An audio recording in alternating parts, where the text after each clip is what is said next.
Hello friends, welcome back to PHP echo. और आज के इस वीडियो सेशन में हम लोग एजेक्स के थ्रू एक और कोडिंग सीखने वाले हैं। बेसिकली हम एजेक्स के थ्रू कोड ऑपरेशन परफॉर्म कर रहे थे यहाँ पे, जिसमें बेसिकली हम पिछली जो वीडियो थी हमारी फर्स्ट वाली, उसमें हम डेटा को इंसर्ट करा रहे थे यूजिंग एजैक्स। ठीक है, तीन फील्ड्स हम एजेक्स यहाँ एजेक्स के थ्रू हम इंसर्ट करा रहे थे। एक हमारा था नेम, दूसरा था जेंडर और तीसरा था हमारा कोई भी पे। ठीक है, चलिए यहाँ पे मैं पिछली बार जो मैंने इंसर्ट कराया था वहाँ पे एक प्रॉब्लम आ रही थी कि जैसे ही मैं डेटा को इंसर्ट कराता था, इंसर्ट करने के बाद हम लोग सबमिट करने के बाद जैसे ही वापस आते थे पेज पे, तो हमारा फॉर्म जो था वो रीसेट नहीं होता, वो पुराना डेटा ही फिल करके रखता था। चलिए पहले मैं एक बार इसको इंसर्ट करा के आपको दिखाता हूँ। तो यहाँ पे मान लीजिए मैंने लिखा हेलो। हेलो के बाद यहाँ पे मैं लिखता हूँ मेल। ठीक है, और मैं यहाँ पे कोई भी एक इमेज ले लेता हूँ। जैसे मैंने ये टेडी की इमेज ले ली है, इसको मैं करता हूँ सबमिट। ठीक है, डेटा सबमिटेड सक्सेसफुली। देखिए डेटा हमारा सबमिट हो गया। हम लोग एक बार डेटाबेस में चेक भी कर लेते हैं। ये देखिए हमारा डेटा आ रहा है।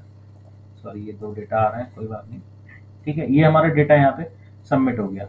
लेकिन अब प्रॉब्लम क्या आ रही है कि डेटा सबमिट होने के बाद बेसिकली ये जो हमारा फॉर्म है, आप देख रहे हैं इसमें पुराना डेटा आ रहा है। मतलब अगर किसी को नया डेटा फिर से अगर इंसर्ट करना है तो उसको पेज को रिफ्रेश करना पड़ेगा। और अगर हमको पेज को रिफ्रेश ही करना पड़े तो फिर एजेक्स पढ़ने का कोई मतलब ही नहीं है। मतलब जे कोई एजेक्स पढ़ने का फिर कोई मतलब नहीं है अगर हमको पेज को रिफ्रेश ही करना है ना।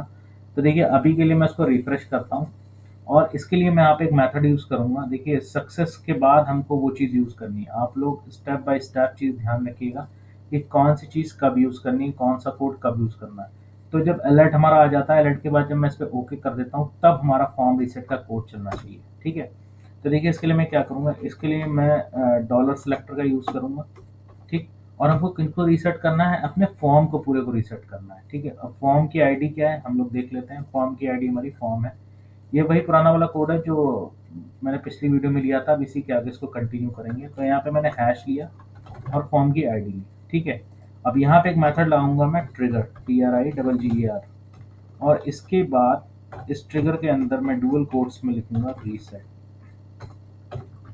ठीक, ट्रिगर एक मेथड बनाया हुआ है इन्होंने जो कि क्या करता है, कोई भी जिसके भी साथ इसको अटैच करेंगे उसको ही रीसेट कर देगा। देखिए मैंने इससे पहले भी बीच में वीडियो बना लाया हूँ कि हम लोग कैसे कस्टम मेथड को बना सकते हैं।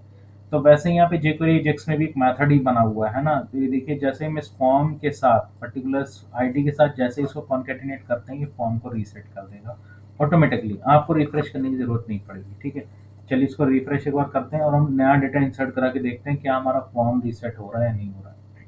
तो यहाँ पे मैं लिखता हूँ ब्रदर। ठीक है, यहाँ पे देता हूँ मेल, एंड मैं यहाँ पे एक इमेज ले लेता हूँ किसी भी टैडी की। और देखिए मैंने इसको सबमिट करा। सबमिट करने के बाद हमारा देखिए लिख के आ रहा है डेटा सबमिटेड सक्सेसफुल। मैं इसको बड़ा कर लेता हूँ थोड़ा सा। डेटा सबमिटेड सक्सेसफुली लिख के आ रहा है, दैट्स ओके। हमारा लोडर भी तब तक चल रहा है। जैसे ही मैं इसको ओके करूँगा, आप देखोगे ये फील्ड्स हमारी रीसेट हो जाएंगी। देखिए, ठीक है, हमारा नेम फ्री हो गया, हमारा जेंडर फ्री हो गया और हमारा पिक भी जो भी चूज था वो फ्री हो गया। ठीक है, तो इस तरीके से हम फॉर्म को रीसेट कर सकते हैं। छोटा सा मेथड यूज करना है ट्रिगर। ठीक है, और उसके अंदर हमें एक पैरामीटर, एक वैल्यू डालनी है रीसेट, कि हम करना क्या चाहते हैं। ठीक है, तो ये चीज़ हमारे jQuery में डिफाइन है। अब आज का जो ट्यूटोरियल हम लोग देखने वाले थे वो बेसिकली देखने वाले थे कि एजेस के थ्रू कैसे डेटा को हम फेच करते हैं। यहाँ अगर मैं डेटाबेस में आऊँ और यहाँ पे मैं ब्राउज़ करूँ, तो ब्राउज़ करने में मैं यहाँ पे देखता हूँ कि इतना सारा डेटा मेरा डेटाबेस में आ रहा है। ठीक है, पर अब मैं इस डेटा को अपने पेज पे फेच कैसे करूँगा। तो चलिए इसके लिए हम शुरू करते हैं। देखिए सबसे पहले मैं यहाँ पे एक न्यू फाइल बना लेता हूँ। ठीक, और यहाँ submit.php पे आके मैं डेटाबेस कनेक्शन को कॉपी कर लेता हूँ। ठीक है, इसकी ज़रूरत तो हमें पड़ेगी। ठीक है, अब देखिए पीएचपी में जब हम लोग डेटा फैच कराते हैं तो पीएचपी में हम क्या कोडिंग करते हैं, पहले हम वो कोडिंग करेंगे। क्योंकि यहाँ पे भी देखो हमने क्या देखा था कि जैसे ही जब हम डेटा को इंसर्ट कराते हैं तो इंसर्ट के लिए हमें पूरी पीएचपी की कोडिंग लिखनी पड़ी। पर इसकी जो रिक्वेस्ट आ रही थी वो एजेक्स के थ्रू इस फर्स्ट पेज से आ रही थी। तो अब हम फेचिंग के लिए भी वही काम करेंगे। एक पेज हम बनाएंगे जिसमें हम पीएचपी कोड यूज़ करेंगे, बिल्कुल एज इट इज़ फैच करेंगे जैसे हम फैच करते हैं। ठीक है, तो चलिए सबसे पहले मैं यहाँ पे डॉलर कनेक्ट मैंने यानी अपना जो डेटाबेस है वो कनेक्ट करा लिया है। टेबल में देख लेता हूँ, यूज़र डेटा नाम की टेबल है और उसमें तीन फील्ड्स हैं, नेम, जेन एंड पे। ठीक है, तो चलिए मैं यहाँ पे शुरू करता हूँ। मैं यहाँ पे एक क्वेरी लिखता हूँ, MySQLi_query। ठीक, और यहाँ पे मैं डॉलर कनेक्ट नाम का एक वेरिएबल लेता हूँ। यहाँ पे मैं करूँगा select asterisk from user data. ठीक, यूज़र डेटा मैंने यहाँ पे ले लिया। अब यहाँ पे मैं वाइल लूप यूज़ करूँगा, WHILE। वाइल लूप क्यों? क्योंकि मुझे मल्टीपल डेटा चाहिए। यहाँ पे एक वेरिएबल ले लेता हूँ रिजल्ट, ठीक। और इसमें मैं डालूंगा my SQL I underscore fetch underscore array, ठीक है। और इसके अंदर मैं अपना एसक्यूएल वाला वेरिएबल को पास आउट करा देता हूँ, ठीक। अब देखिए यहाँ पे मैं जो डेटा फेच कराऊंगा वो एक टेबल की फॉर्म में फेच करा देता हूँ ताकि थोड़ा देखने में अच्छा लगे। तो यहाँ पे मैंने टेबल बना ली है। अगर आपको नहीं पता पीएचपी के थ्रू ये किस तरीके से हो रहा है, कहाँ पे कौन सा टैग यूज हो रहा है, तो मैंने केवल पीएचपी के थ्रू भी बताया हुआ है कि डेटा को कैसे फेच कराएंगे। उस वीडियो का लिंक मैं आपको डिस्क्रिप्शन में दे दूंगा। तो देखिए यहाँ पे सबसे पहले हम लोग ले लेते हैं सीरियल नंबर, ठीक है। और उसके बाद कॉपी कर लेते हैं। दूसरा हम लोग ले लेते हैं क्या, हमारा नेम, जो भी हमारा नेम है उसके लिए हमने एक कॉलम ले लिया, ठीक। तीसरा हमारा कॉलम था वो था हमारा जेंडर का, ठीक। और जो फोर्थ वन कॉलम था वो हमारा था पिक्स का, ठीक। तो यहाँ पे मैं लेता हूँ पिक्स। ये मैंने 4 कॉलम ले लिए हैं, ठीक है। अब इसको मैं अभी सेव करा लेता हूँ। मैं यहाँ पे करा लेता हूँ डेटा फेच या फेच डेटा डॉट php, ठीक। अब देखिए फ्रेंड्स, अभी मैं क्या करता हूँ, यहाँ पे मैं पर्टिकुलर इस पेज को पहले मैनुअली एक्सेस कराता हूँ, यानी फेच डेटा डॉट php, ठीक। तो अभी इस पेज पे आप देख रहे हो एरर सी आ रही है क्योंकि मैंने यहाँ पे क्या कर रखा है, मैंने टेबल्स को ओपन किया है, वाइल लूप को भी चलाया और वाइल का मैंने कोई भी यहाँ पे जो ब्रेसेस है वो ओपन क्लोज नहीं किया है, इस वजह से एरर आ रही है। इसको मैं रिफ्रेश करूँगा, ठीक है। यस, मैंने यहाँ पे कोलन भी नहीं लगाया, ठीक है। छोटी छोटी मिस्टेक्स अगर आप करेंगे तो कोड आपका डेफिनेटली नहीं चलेगा। अब यहाँ पे टेबल्स में मैं दे देता हूँ बॉर्डर, और बॉर्डर में दे देता हूँ इक्वल टू, मान लीजिए मैं 1 दे देता हूँ। रिफ्रेश करूँगा तो देखिए मेरी टेबल्स यहाँ पे बन गई है, ठीक। अब अभी मैं यहाँ पे डेटा फैच करता हूँ, मतलब डायनेमिकली डेटा मैं यहाँ पे फैच करता हूँ। तो देखो यहाँ पे मैं लिखूँगा TR, मतलब मुझे दूसरी यहाँ पे रो बनानी पड़ेगी, ठीक। इसके अंदर मैं कॉलम बनाऊंगा TD, ठीक है। TD को मैं यहाँ पे क्लोज करता हूँ, ठीक। लास्ट में मैं टेबल को भी क्लोज कर देता हूँ। अब देखो यहाँ पे 4 कॉलम बने ना, तो यहाँ पे मेरे को 4 कॉलम बनाने पड़ेंगे। वहाँ पे 4 टेबल हेडर बने, यहाँ पे मुझे 4 कॉलम बनाने पड़ेंगे। देखिए यहाँ पे सीरियल नंबर के लिए तो मैं एक वेरिएबल यहाँ पे ले लेता हूँ, जैसे मैंने ले लिया $i=1 से इसको डिफाइन करूँगा। और हर लूप पे $i++ हमारा होगा, मतलब इंक्रीमेंट होगा, और इसी $i को मैं यहाँ पे फैच करा दूंगा, ठीक। $i, ठीक। इसको मैं देखिए रिफ्रेश करता हूँ तो देखिए मेरा जो $i यहाँ पे 1 से मेरा शुरू हो रहा है, ठीक है, ठीक है। अब उसके बाद मैं क्या करता हूँ, डेटा यहाँ पे लिखना शुरू करता हूँ। तो PHP आपको $result, ठीक। सबसे पहले मेरा क्या आ रहा है, नेम आ रहा है, ठीक। तो मैं यहाँ पे लिखूंगा नेम। सेव किया मैंने, इसको रिफ्रेश किया, ओके। हमारा नेम यहाँ पे नहीं आ रहा है, क्यों नहीं आ रहा है, माई SQLi अंडरस्कोर क्वेरी $result माई SQLi अंडरस्कोर फेच एरे, ठीक है। ये सारा कुछ हमारा सही चल रहा है। एंड यहाँ पे क्या प्रॉब्लम आ रही है, ठीक है। हमारी बॉडी में भी कोई भी कंटेंट नहीं आ रहा है यहाँ पे, ठीक है। कुछ यहाँ पे okay okay okay okay okay okay, मैंने यहाँ पे बहुत बड़ी सी मिस्टेक कर दी। मैंने यहाँ पे एसक्यूएल वेरिएबल ही नहीं लिया है जब इसके लिए यहाँ से कॉन्कैटिनेट करेगा, ठीक है। चलिए रिफ्रेश करते हैं तो देखिए यहाँ मेरे 4 सीरियल नंबर आ चुके हैं और चारों के नेम आ चुके हैं, ठीक है। अब मैं यहाँ पे क्या करता हूँ, नेम के साथ साथ यहाँ पे जेंडर भी फेच करा लेता हूँ, ठीक। और इमेज भी फेच करा लेता हूँ। तो जेंडर के लिए तो मैं यहाँ पे जैन लिखूंगा, और इमेज के लिए शायद मैंने यहाँ पे पिक्स नाम दे रखा है डेटाबेस में। मैं देख लेता हूँ नेम मैंने क्या दे रखा है, पिक्स दे रखा है या पिक दे रखा है, पिक दे रखा है, ठीक है। पिक्स नहीं, मैंने यहाँ पे पिक दे रखा है। तो फ्रेंड्स ये देखिए मेरे इमेजेस के नेम भी आ गए, जेंडर भी आ गए, और मेरा यहाँ पे ये भी आ गया, ठीक है। मतलब मेरा नेम भी आ गया। अब यहाँ पे पिक हमारी जो है वो उसका नेम आ रहा है, कौन सा नेम आ रहा है, जो डेटाबेस में नेम है वो आ रहा है। तो हमें डेटाबेस वाला नेम नहीं चाहिए, हमें बेसिकली यहाँ पे पिक्स ही चाहिए। तो यहाँ पे मैं HTML का एक टैग यूज़ कर लेता हूँ, इमेज SRC, ठीक है। और यहाँ पे मैं डालूंगा गैलरी नाम का, हमने फोल्डर बनाया था, आई थिंक आपको याद होगा, गैलरी नाम का हम एक फोल्डर बना लेते हैं, ठीक। और इसको हम इस तरीके से यहाँ पे फेच करा लेते हैं। ठीक है, चलिए इसको सेव करते हैं, देखते हैं क्या होता है। हाँ, इमेजेस तो हमारी आ गई हैं, पर इमेजेस काफ़ी बड़ी आ रही हैं, तो यहाँ पे मैं विड्थ दे देता हूँ 100,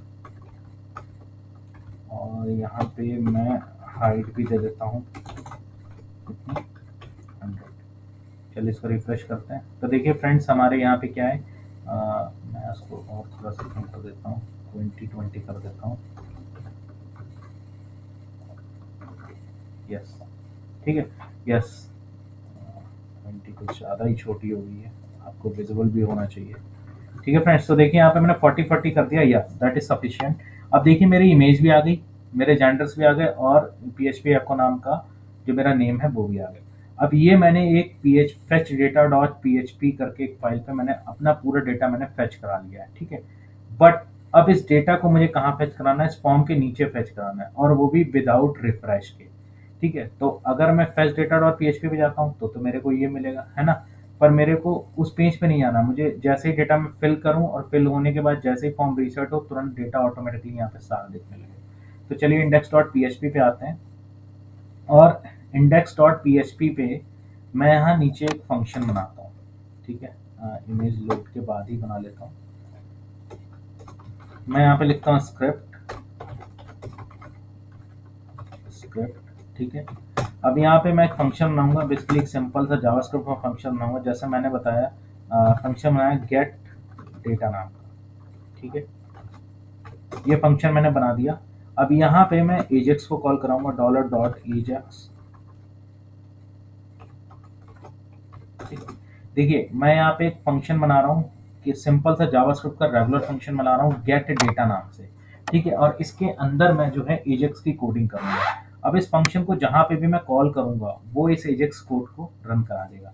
तो देखिए यहाँ पे डेटा जो है हमें इंसर्ट नहीं कराना, केवल फेच कराना है। तो हमें कौन कौन सी चीज़ों की जरूरत पड़ेगी, हमें एक तो सर्वर को क्या बताना पड़ेगा, यूआरएल बताना पड़ेगा। ठीक है, यूआरएल हमारा कौन सा है, यूआरएल हमारा बहुत सिंपल है, कौन सा, फेच डेटा डॉट पी। ठीक है, जहाँ से हम डेटा लाना चाहते हैं, तो फेच डेटा डॉट पी। उसके बाद कॉमा लगा दिया। इसके बाद हम लोग क्या करेंगे, मेथड यूज़ कर लेते हैं, मेथड हम यहाँ पे नहीं यूज़ करते हैं, यहाँ पे हम लोग टाइप यूज़ करते हैं। ठीक है, तो टाइप यहाँ पे मैं क्या यूज़ कर लेता हूँ, पोस्ट यूज़ कर लेता हूँ। ठीक, अब इसके बाद हमें कोई डेटा वेटा देने की ज़रूरत नहीं, क्योंकि हम डेटा इंसर्ट नहीं करा रहे हैं, हम डेटा को फेच कराना है। तो यहाँ पे सीधे मैं एक सक्सेस फंक्शन लगाऊंगा, और इसमें मैं एक एनोनिमस फंक्शन बनाऊंगा पहले की तरह। ठीक, और इसके अंदर मैं क्या लिखूंगा, इसके अंदर मुझे जहाँ पे डेटा फेच कराना है उस सिलेक्टर को मैं यहाँ पे एज ए डिव यूज़ करूंगा। ठीक, जैसे इस इमेज के नीचे ही या इस फॉर्म के नीचे ही मैं एक डिव दे देता हूँ, div ID is equal to, और यहाँ पे मैं इसका नाम दे देता हूँ माय डेटा। मतलब इस वाली डिव में जहाँ पे ये मेरी डिव आ रही है, अब यहाँ पे तो आपको अभी शो नहीं होगी, ये जो डिव मेरी आ रही है, मैं यहाँ पे देखिए 11 लिख देता हूँ। यस, ये देखिए जो 11 आ रही है ना, यहीं पे हमारा कौन सा डेटा आएगा, यहाँ पे हमारा ये वाला डेटा आएगा। ठीक है, तो चलिए यहाँ पे मैं 11 हटा देता हूँ। अब यहाँ पे देखो सक्सेस फंक्शन में हम क्या ले रहे हैं, जो भी डेटा हमको मिल रहा है कहाँ से, इस फेच डेटा डॉट पी से, उसको हम एक एनोनिमस फंक्शन के एज अ पैरामीटर पास करा रहे हैं। और यहाँ पे अब हम ले रहे हैं डॉलर सिलेक्टर के लिए, क्योंकि हमें जहाँ पे दिखाना है उसके लिए हम सिलेक्टर बनाएंगे। तो डॉलर, और उसके बाद हैश हमारा आईडी के लिए यूज़ होता है, कहाँ पे हमको दिखाना है, इस डिव में दिखाना है, तो इसकी डिव को हमने आईडी को कॉपी कर लिया, और यहाँ पे मैं लिखूंगा डॉट HTML, और इसके अंदर मैं डाल दूंगा इसी डेटा को जो कि हमारा एज ए रिस्पॉन्स सर्वर से आ रहा है। सक्सेस के बाद हमारा इसमें जो भी डेटा आ रहा है वो हम इस वाली डिव में इस वाली आईडी पे यहाँ दिखाना चाहते हैं, और उसके लिए हमें जो मेथड यूज करना पड़ेगा वो यूज करना पड़ेगा HTML, और HTML के अंदर जो भी डेटा आ रहा है वो एज इट इज हम यूज कर लेंगे। तो चलिए इसको मैं रिफ्रेश करता हूँ। ओके, अब देखिए रिफ्रेश करने पे अभी यहाँ पे कुछ भी नहीं आया। उसका रीज़न क्या है, उसका रीज़न ये नहीं कि यहाँ पे कोई एरर है, उसका रीज़न ये है कि इस फंक्शन को हमने कॉल नहीं कराया। ठीक है, क्योंकि फंक्शन को रन कराने के लिए या तो कोई बटन की ज़रूरत होती है जो हम उसको ऑन क्लिक पे कॉल कराएं। तो इस फंक्शन को मैं यहाँ पे इसके बाहर यहाँ पे इस तरीके से कॉल करा लेता हूँ कि जो गेट डेटा नाम का फंक्शन था इसको मैंने कॉल करा लिया। अब इसको मैं रिफ्रेश करता हूँ, तो देखिए फ्रेंड जैसे ही मैंने रिफ्रेश करा उसके बाद क्या हो रहा है, हमारा पूरा का पूरा डेटा उस पेज पे उठ के आ जा रहा है। ठीक है, अब चलिए अभी डेटा इंसर्ट करते हैं। ठीक है, मान लीजिए मैंने यहाँ पे लिखा शुभ और यहाँ पे लिखा मेल। उसके बाद चूज़ फाइल में मैं गया और यहाँ पे मैंने बर्थडे वाली फ़ोटो ले ली और मैंने इसको सबमिट कर दिया। ठीक है, ओके कर दिया। अब जैसे मैंने सबमिट किया, ओके किया, आप देख रहे हैं यहाँ पे डेटा आए ही नहीं, है ना। आप कहोगे यार ये तो चला ही नहीं एजेक्स के थ्रू। हाँ, पर अगर मैं इसको रिफ्रेश करूँगा तो आप देखोगे कि डेटा मेरा आ जा रहा है यहाँ से। ठीक है, ये हमारी इमेज नहीं आ रही, शायद इमेज हमारी कुछ हो सकता है, नेम उसका करेक्ट है या वॉट, लेकिन हमारा बाकी डेटा यहाँ पे आ रहा है। ठीक है, तो अब हम क्या करेंगे, यहाँ पे हमें छोटा सा काम करना पड़ेगा। इस गेट डेटा वाले फंक्शन को हम यहाँ पे तो कॉल करेंगे ही करेंगे, क्योंकि हमें इसको यहाँ पे चलाना है, इसको हम छोड़ देते हैं। हम और क्या करते हैं, जहाँ पे हमारा फॉर्म रीसेट हो रहा है, देखिए मैंने पहले आपको बताया था जहाँ पे फॉर्म रीसेट होगा इसके बाद भी हम इस फंक्शन को क्या करा देते हैं, कॉल करा देते हैं। तो अब ये यहाँ पे भी कॉल हो रहा है। यहाँ पे कॉल होने का मतलब क्या है कि जब भी आप इसको रिफ्रेश करोगे तो बाय डिफ़ॉल्ट जो भी डेटा है वो आ जाएगा। लेकिन जब आप किसी डेटा को इंसर्ट करोगे तो इंसर्ट करने के टाइम भी ये उस फंक्शन को कॉल करेगा, तो आपका डेटा यहीं पे आपको फैच होके दिखेगा। ठीक है, तो चलिए इसको रिफ्रेश करते हैं और यहाँ पे मैं डालता हूँ, मान लीजिए मैंने डाला PHP। ठीक है, जेंडर में डाल देता हूँ मेल। ठीक है, देखिए यहाँ पे 6 डेटा है, नेक्स्ट वाला 7 आएगा। चूज़ फाइल करता हूँ, कोई अच्छी सी फाइल ले लेता हूँ, जैसे ये टैडी ले लेता हूँ और इसको मैंने सबमिट किया। तो डेटा सबमिटेड सक्सेसफुली। ठीक है, अब जैसे ही मैं ओके करूँगा तो आप देखोगे यहाँ पे 7 आया और 7 के साथ PHP मेल और हमारा डेटा भी आ गया, है ना। कितना ईजी। एजेक्स के साथ देखिए तुरंत हमारा डेटा जो था वो कॉल हो गया।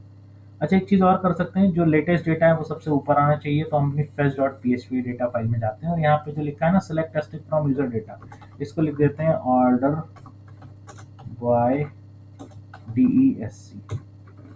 ठीक है, ऑर्डर बाय DESC। अब इसको मैं रिफ्रेश करूंगा, okay okay okay, order by ID। हमें कुछ ना कुछ तो देना ही पड़ेगा ना, किस ऑर्डर के हिसाब से आना है। तो ऑर्डर बाय ID DSC, अब देखिए सबसे लेटेस्ट डेटा है वो सबसे ऊपर आ रहा है। तो चलिए एक बार और ट्राई करते हैं। ठीक है, मैं यहाँ पे लिखता हूँ रोहित। ठीक, इसमें लिखता हूँ मेल एंड मैं इसमें एक इमेज लेता हूँ बड़ी अच्छी सी, ऐसे इंस्टाग्राम की लेता हूँ, ये अभी तक इमेज नहीं आई है। और देखिए फ्रेंड्स, मैं इसको सबमिट कराया, डेटा सबमिटेड सक्सेसफुली, ओके किया। आप देख रहे हो सबसे ऊपर हमारा डेटा आ गया। ठीक है, तो फ्रेंड्स इस तरीके से हम लोग एजेक्स के थ्रू डेटा को फेच करते हैं। बहुत ही सिंपल सा कोड था, कुछ नहीं था। एक जावास्क्रिप्ट का रेगुलर फंक्शन बनाना है। ये एनोनिमस फंक्शन नहीं है, ये रेगुलर फंक्शन है, ये वाला एनोनिमस फंक्शन है। हमें देना क्या है, उसको एक यूआरएल देना है एजेक्स को। देखिए $.ajax मेथड तो यूज ही करना है, हमें उसको यूआरएल देना है और एक मेथड देना है कि इस मेथड के थ्रू आप इस यूआरएल पे सर्वर को रिक्वेस्ट भेजोगे। सर्वर ने जो भी सक्सेस के टाइम रिस्पॉन्स दिया उसको हमने as a data, as a parameter हमने ले लिया और उसको हमने .html डेटा मेथड के थ्रू हमने क्या करा, इस पर्टिकुलर डिव में हमने फेच करा दिया। यहाँ पे डिव का नाम आप कोई भी दे सकते हो, चाहे क्लास दे सकते हो, आपका डेटा ऑटोमेटिकली फेच होगा। पर हाँ, फंक्शन को कॉल कराना ना भूलें। यहाँ पे आप फंक्शन को क्या करा रहे हो, कॉल करा रहे हो। तो फ्रेंड्स ये था jQuery एजेक्स के थ्रू डेटा को फैच करना। बस इतना सा काम आपको करना है। ठीक है, ये आपको एजेक्स में इतना सा ही काम करना है। बाकी PHP के थ्रू आपको आता ही है तो वो आप पूरा बना ही लेंगे। हाँ, पर PHP के थ्रू जब तक फाइल में डेटा फैच नहीं होगा, अगर मैं इस वाली फाइल को पूरा हटा दूँ, ठीक, तो यहाँ पे डेटा नहीं आएगा। ठीक है, क्योंकि वो PHP फाइल ही इसका क्या है, रिसोर्स है, और इसी वजह से हमें जो डेटा है वो यहाँ पे हमें मिल रहा है। ठीक है friends, so thank you so much for watching. आज की वीडियो में इतना ही, मिलते हैं नेक्स्ट वीडियो में और वहाँ पे सबसे मोस्ट एडवांस या सबसे बेहतरीन कॉन्सेप्ट देखेंगे जिसका अपडेट करने वाला, और अपडेट के साथ साथ ये डेटा ही नहीं, हम इमेज को भी अपडेट करना सीखेंगे यूजिंग एजेक्स सेम पेज पे। यहीं पे मैं अपडेट का एक ऑप्शन बनाऊंगा और हम उसको अपडेट करना भी सीखेंगे। तो नेक्स्ट वीडियो में हम लेके आएंगे जिसके थ्रू अपडेट करना। तब तक के लिए कीप सपोर्टिंग PHP आपको। और फ्रेंड्स एक मुझे अनाउंसमेंट करनी थी कि मैं अपने चैनल का नेम एक्चुअली चेंज करने जा रहा हूँ। PHP आपको से मैं इसको WDS Academy कर दूंगा, जो कि हमारा ऑफिशियल पेज है, ऑफिशियल हमारी वेबसाइट भी है, वेबसाइट developmentservices.in करके। उसी के नेम से मैंने WDS Academy करके इंस्टाग्राम या व्हाट्सएप पे मैंने चैनल भी बनाए। तो इस चैनल का नेम मैं WDS Academy कर दूंगा। ठीक है फ्रेंड्स, बाकी आप लोगों को कोड वही मिलता रहेगा, आप लोग उससे कनेक्टेड रहेंगे। So thank you so much for watching, मिलते हैं नेक्स्ट वीडियो में, तब तक के लिए गुड बाय।